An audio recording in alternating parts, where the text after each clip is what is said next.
ओम नमः शिवाय। जय श्री कृष्ण। जय भोलेनाथ। नमस्कार प्रिय भक्तगणों, स्वागत है आप सभी का हमारे यूट्यूब चैनल प्रियंका धर्म गंगा में। प्रिय दर्शकों, भादो मास की सबसे बड़ी अमावस्या 2023 14 सितंबर को है। इस दिन को पिठौरी अमावस्या भी कहते हैं और इस दिन व्रत और पूजा पाठ किया जाता है। पितरों के लिए तर्पण किया जाता है। कहा जाता है कि अगर किसी को अपने पितरों की मृत्यु की तिथि नहीं पता है तो अगर वो इस दिन पितरों का तर्पण करें तो उन्हें सीधे मुक्ति मिल जाती है। इस दिन आप ये उपाय करें तो 100% आपके दुखों से आपको छुटकारा मिल जाएगा। अगर आपको लगता है कि आपको पितृदोष है तो यह अचूक उपाय करें तो निश्चित ही आपको सफलता मिलेगी, आपकी किस्मत चमक जाएगी। पितरों से जुड़ी जो भी समस्या है वो मात्र एक उपाय से हल हो जाएगी। प्रिय भक्तगणों, इस बार 2023 के 14 सितंबर को भाद्रपद माह की अमावस्या बड़ी ही दुर्लभ और शुभकारी संयोग बना रही है। आपको बता दें कि इस बार बहुत ही दिव्य और दुर्लभ संयोग बन रहा है। इस दिन राजयोग के साथ साथ धन लक्ष्मी योग भी बन रहा है, जिसके कारण इस बार अमावस्या का महत्व बहुत अधिक बढ़ गया है। प्रिय भक्तों, यह भादो मास की पिठौरी अमावस्या का महत्व सबसे पहले भगवान देवराज इंद्र की पत्नी सची ने माता पार्वती को बताया था। इस अमावस्या वाले दिन रात्रि काली होती है, जिसके कारण इसे कुसा ग्रहण अमावस्या भी कहते हैं।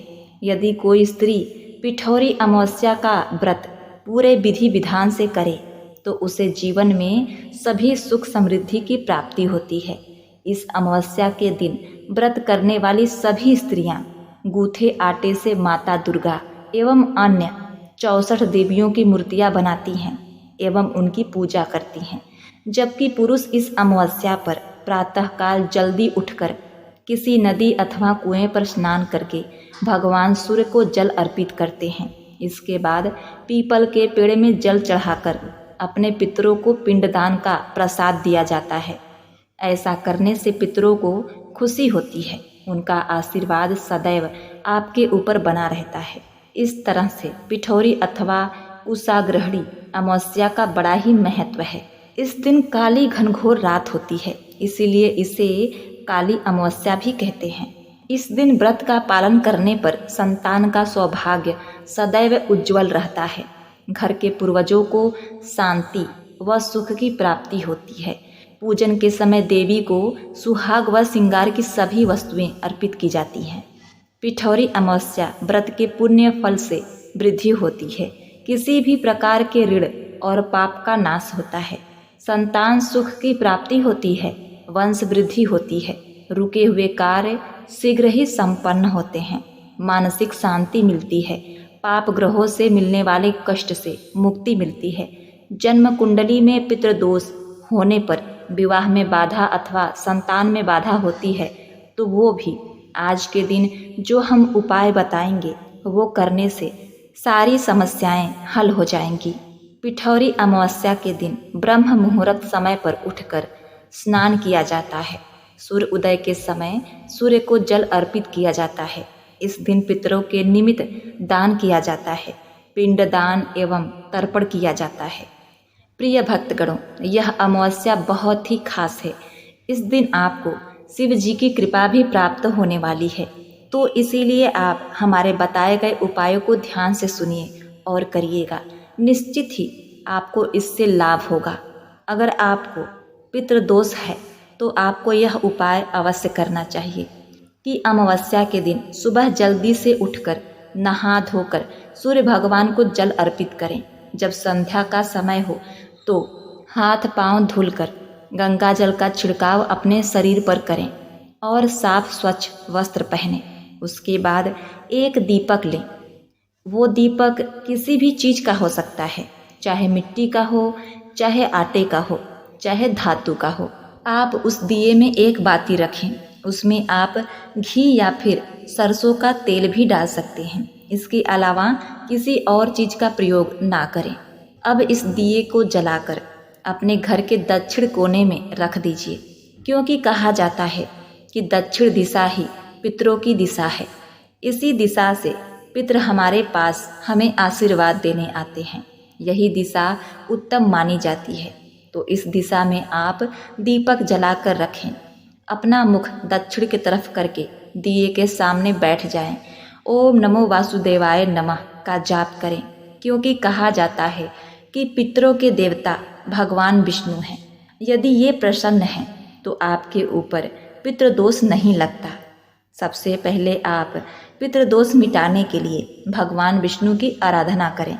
उसके बाद जो भी बताया गया नियम है उसे सुबह ही कर लें। प्रिय भक्तगणों, दीपक जलाने के बाद भगवान वासुदेव का स्मरण करें और अपने पितरों का स्मरण करें। उनसे अपनी की गई गलती का क्षमा याचना करें और उनसे सुख शांति का निवेदन करें। प्रिय भक्तगणों, पिठौरी अमावस्या के दिन पितरों के निमित्त तर्पण, श्राद्ध और पिंडदान करना चाहिए। इस दिन यदि आप तर्पण और श्राद्ध नहीं कर पा रहे हैं तो किसी जरूरतमंद व्यक्ति को अपने मृत परिजनों के नाम से वस्त्र, धन, अन्न का दान अवश्य करें। ऐसा करने से पितरों का आशीर्वाद आपके ऊपर सदैव बना रहेगा। यदि किसी जातक की कुंडली में शनि की बुरी दृष्टि है तो इससे बचने के लिए अमावस्या के दिन किसी भी पीपल के पेड़ के नीचे सरसों के तेल का दीपक जलाएं। इस उपाय से शनि दोष से मुक्ति मिलती है।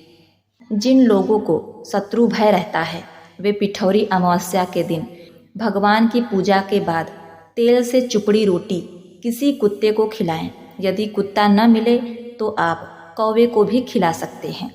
इस उपाय से लाभ अवश्य होगा। पितरों के नाम पर चावल, दाल, सब्जी, दक्षिणा या पाक भोजन दान करें। एक लोटे में दूध, जल, सफ़ेद फूल शिव जी पर चढ़ाएं। सरसों तेल का दीपक जलाएं। सबसे पहली बात, अमावस्या के दिन सुबह स्नान करने के बाद भगवान का नाम लेते हुए आटे की गोलियां बनाएं। अब इन आटे की गोलियों को पास की किसी नदी या तालाब में मछलियों को खिला दें। इस उपाय से आपके जीवन की कई परेशानियां खत्म हो जाएंगी। और दूसरी बात, पिठौरी अमावस्या के दिन काली चींटियों को शक्कर मिला हुआ आटा खिलाएं। इससे लाभ होता है। कहते हैं ऐसा करने से पाप कर्मों का क्षय होता है, पुण्य कर्मों का उदय होता है। ये पुण्य कर्म आपकी मनोकामना पूर्ति करने में सहायक होते हैं। तीसरी बात, इस दिन काल सर्पदोष को दूर करने का उपाय भी कारगर होता है। इस दिन सुबह स्नान करने के बाद चांदी के नाग नागिन की पूजा करें।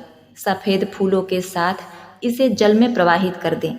काल सर्पदोष से छुटकारा पाने का ये अचूक उपाय है। पिठौरी अमावस्या के दिन बेरोजगार व्यक्ति अगर ये उपाय करे तो उसे जरूर लाभ मिलता है। अमावस्या के दिन एक नींबू को साफ करके पूरा दिन के लिए मंदिर में रख दें। फिर रात को इस नींबू को बेरोजगार व्यक्ति के सिर से 7 बार छूकर उसे 4 भागों में काट दें। इसके बाद इस नींबू को किसी चौराहे पर जाकर चारों दिशाओं में एक एक करके फेंक दें। इससे बेरोजगार व्यक्ति को लाभ मिलने की संभावना होती है। 5वां, कहते हैं कि जिस व्यक्ति को काल सर्प योग हो उसे अमावस्या के दिन पंडित जी से अपने घर में शिव पूजन और हवन करवाना चाहिए।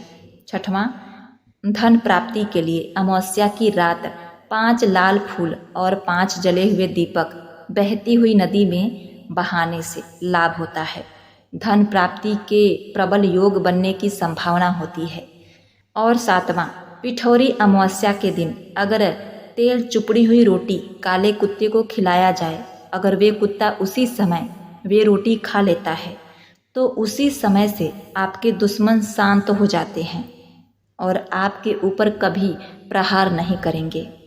प्रिय भक्तों, अब आइए जान लेते हैं पिठौरी अमावस्या की शुभ तिथि। भाद्रपद मास के कृष्ण पक्ष की अमावस्या तिथि 14 सितंबर गुरुवार को सुबह 4:48 से आरंभ होगी और अगले दिन 15 सितंबर शुक्रवार को सुबह 7:09 पर समाप्त होगी। उदया तिथि मान्य होने के कारण भाद्रपद अमावस्या 14 सितंबर 2023 गुरुवार को मनाई जाएगी। अमावस्या तिथि के दिन प्रदोष काल में पूजा अर्चना करना अत्यंत शुभ माना जाता है। प्रदोष काल शाम का समय होता है। पिठौरी व्रत प्रदोष मुहूर्त 14 सितंबर को शाम 6:28 से रात 8:47 तक शुभ मुहूर्त है।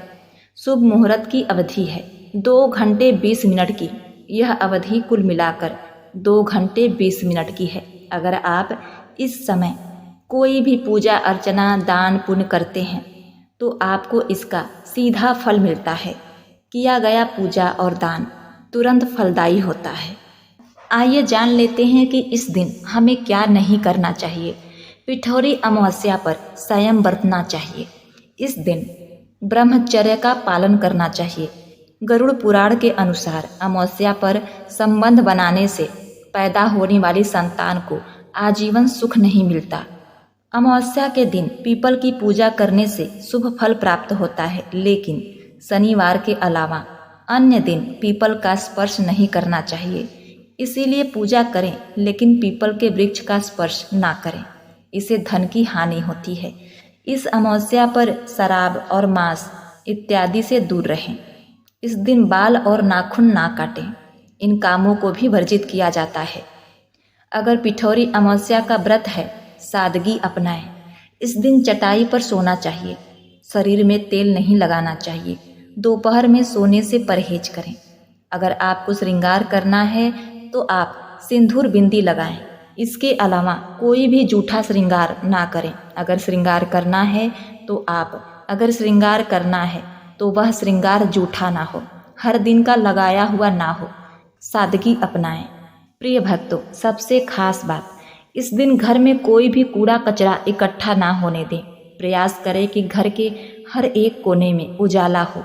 और क्योंकि इस दिन लक्ष्मी का योग बन रहा है तो घर में उजाला होना अत्यंत महत्वपूर्ण है और सफाई भी अति आवश्यक है। कूड़ा कटकर हटा दें और घर को साफ सुथरा रखें। इन बातों का ध्यान रख के आप अपने जीवन को सुखमय बना सकते हैं। उम्मीद करती हूँ आज का यह वीडियो आपको अत्यंत पसंद आया होगा।